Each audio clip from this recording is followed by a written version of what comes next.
Good morning. আর কিছুক্ষণ সময়ের মধ্যেই আমাদের এখান থেকে জার্নি শুরু। আমার এখানকার একটা তবে আজকে সকালবেলা ঘুম থেকে উঠে ওয়েদার একদম ভালো নয়। কালকে থেকে মানে মাঝরাত থেকে প্রচণ্ড টর্নেডো হয়েছে এখানে, প্রচণ্ড পরিমাণে বৃষ্টি, বিদ্যুৎ চমকানো। এবার টেনশন হচ্ছে আজকেও সারাদিন বৃষ্টি রয়েছে। যতক্ষণ না পর্যন্ত আমরা শিকাগো পর্যন্ত পৌঁছাতে পারছি আমাদের প্রচণ্ড টেনশন রয়েছে মাথার মধ্যে, কারণ যদি ডিলে করে ফ্লাইট তাহলে সব কিছু গণ্ডগোল হয়ে যাবে।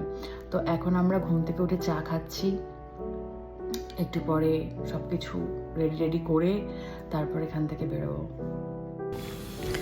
ঘরের বেশ কিছু টুকিটাকি কাজ ছিল, সেগুলো কমপ্লিট করে স্নান টান করে ঠাকুরের সব জায়গা পরিষ্কার করে একটু ভাত করেছি।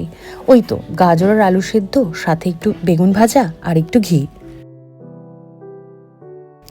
খেয়ে দিয়ে উঠে বাইরেটা একটু বেরোলাম।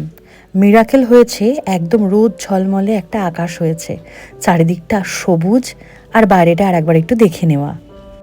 আমরা একদম পুরোপুরি রেডি হয়ে গেছি, আমাদের গাড়িও বুক করা হয়ে গেছে। তো লাস্ট টাইম একবার একটু এই জায়গাটায় দাঁড়িয়ে কয়েকটা ফটো তুললাম। এখনই এখান থেকে বেরিয়ে যাব, 11টার সময় আমাদের গাড়ি আছে। এত রোদ্দুর, কালকে থেকে এত বৃষ্টি এখানে হচ্ছে এবং আজকে পুরো সকাল দুপুর পর্যন্ত বৃষ্টি রয়েছে। ভগবানকে কালকে মানে সকাল থেকে বলছি যেন ভগবান প্লিজ বৃষ্টিটা যেন না হয়, মানে মিরাকেল এরকম রোদ্দুর উঠে গেছে। আর যেন 1:30টা পর্যন্ত এরকম ওয়েদারটা থাকে, না হলে খুব খুব টেনশনে ছিলাম আমরা। তো যাই হোক, লাস্ট বার এই জায়গাটা আর একবার একটুখানি ঘুরে দেখা, আমি চলে যাচ্ছি। তো দেখা হচ্ছে আবার এয়ারপোর্টে। গাড়ি চলে এসছে আর আমরাও আস্তে আস্তে টুকটুক করে ব্যাগপত্র নিয়ে বেরিয়ে পড়লাম আমাদের দেশে যাওয়ার উদ্দেশ্যে। 403 পেস সার্কেল, ইউনিভার্সিটি অফ ওকলাহামার অ্যাড্রেসটা আমার জন্য এখানেই ইতি টানলো। জায়গাটা এত প্রিয় ছিল আর এত নিজের ছিল।